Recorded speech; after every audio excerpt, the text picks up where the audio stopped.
ஒரு நாடு இரவில் மட்டும் இல்லைங்க, பகல்லையும் இருள்லையே மூழ்கி இருக்கு.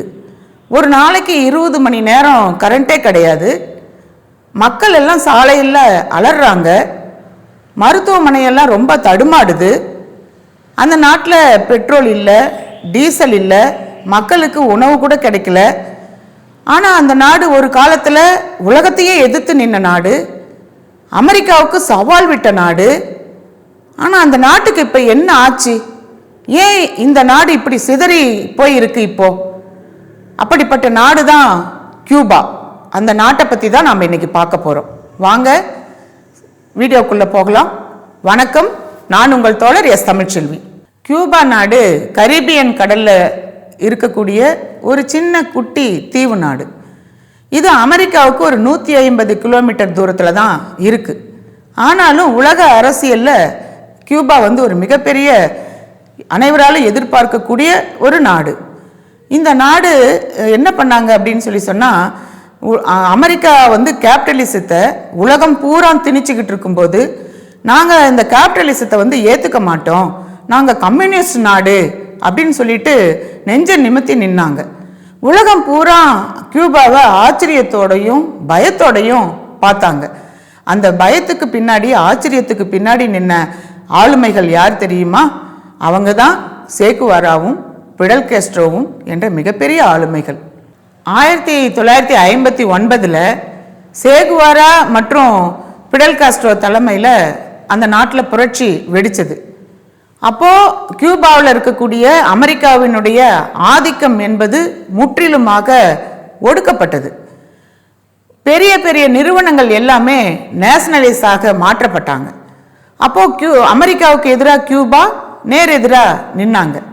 அதுக்கு பின்னாடி அமெரிக்காவும் கியூபாவும் ஒரு இணக்கமான நல்லுறவில், ஒரு சகஜமான சூழ்நிலையிலேயே இல்லாமல் ஒரு சூழ்நிலை ஆகிப்போச்சு. அமெரிக்காவுக்கு கியூபா மேலே மிகப்பெரிய ஒரு கோபம் வந்துச்சு.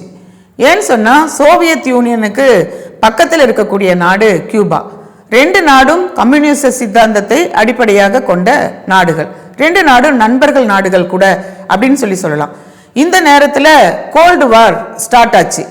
அப்போ கோல்டு வார் ஸ்டார்ட் ஆகும்போது மக்கள் 2 பிரிவாக பிரிஞ்சு நிற்க வேண்டிய ஒரு அவசியம் வந்துச்சு. என்ன அப்படின்னு சொன்னால், ஒரு பகுதி அமெரிக்காவுக்கும் ஒரு பகுதி சோவியத் யூனியன் பக்கமும் பிரிஞ்சு நிற்க வேண்டிய ஒரு சூழல் என்பது இருந்தது. இந்த சூழ்நிலையில் 1962 அணு ஆயுத போரை நடத்த வேண்டிய ஒரு கட்டாயமும் இருந்தது. இதை பார்த்து உலகம் ஃபுல்லாக பயந்தாங்க.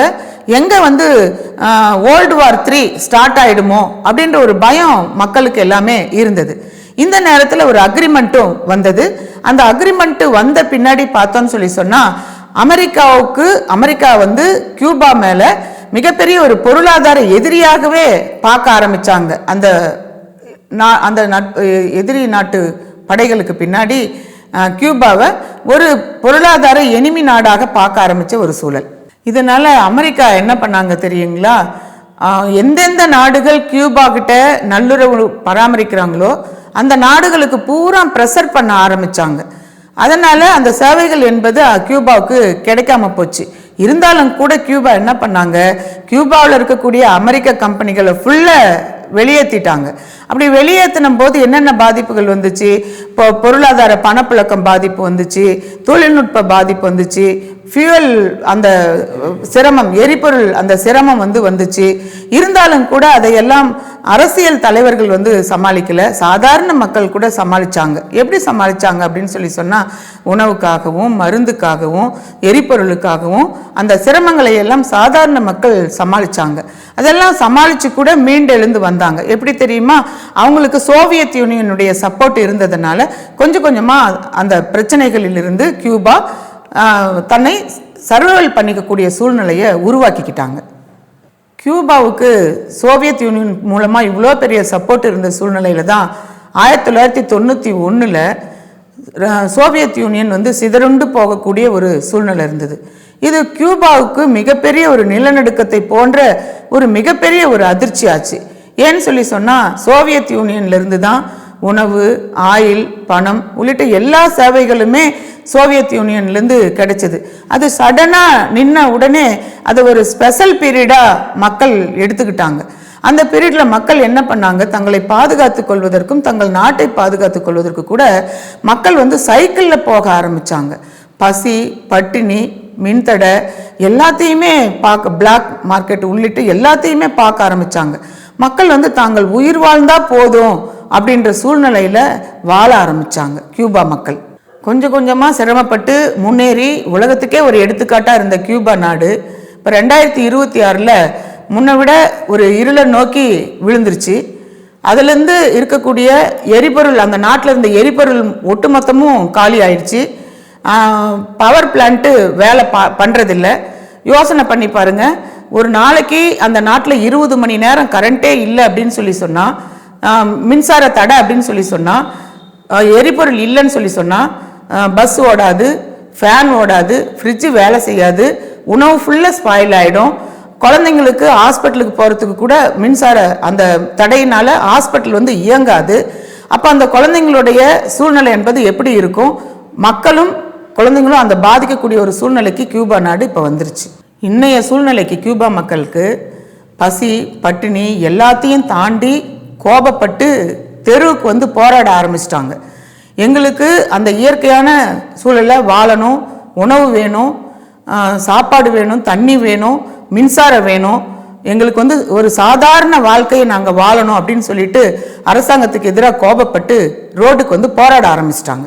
இது வந்து ஒரு நாட்டோட கதை இல்லை, மற்ற நாட்டோட அழுத்தத்தாலையும் நம்ம நாட்டோட பலவீனத்தாலையும் இன்னைக்கு கியூபா வெளிச்சத்துக்காக தெருவில் வந்து போராட வேண்டிய ஒரு சூழ்நிலை வந்திருக்கு. உணவுக்காகவும் தண்ணீருக்காகவும் மின்சாரத்துக்காகவும் தெருவில் இறங்கி மக்கள் போராட வேண்டிய ஒரு சூழ்நிலை இருக்கு. ஒரு காலத்தில் அமெரிக்காவுக்கே சவால் விட்ட கியூபா நாடு இன்னைக்கு மிகப்பெரிய வெளிச்சத்தை நோக்கி வந்து போராடக்கூடிய ஒரு சூழ்நிலைக்கு வந்திருக்கு அப்படின்னு சொல்லி சொன்னா, இது சாதாரணமான ஒரு நிகழ்வா நாம வந்து பார்க்க முடியாது. இது ஏதோ ஒரு கியூபாவுக்காக விடுபட்ட நேர்ந்த ஒரு பிரச்சனை கிடையாது. இது வந்து அரசியல் அனுபவத்தில், ஒரு அரசியல் அரங்கத்தில் மிகப்பெரிய ஒரு இருட்டை நோக்கி போகக்கூடிய ஒரு நாடு. ஏன்னு சொல்லி சொன்னால், இது எப்படியெல்லாம் வந்துச்சு அப்படின்னு சொல்லி சொன்னால், இன்னைக்கு அரசியலாலையும் ஊழலாலையும் பொருளாதார வீழ்ச்சியாலையும் இன்னைக்கு கியூபா இப்படி வெளிச்சத்தை நோக்கி போராடக்கூடிய ஒரு சூழ்நிலைக்கு வந்திருக்கு அப்படின்னு சொல்லி சொன்னா, இன்னைக்கு கியூபா நாடு நாளைக்கு எந்த நாடா வேணா கூட இருக்கலாம்.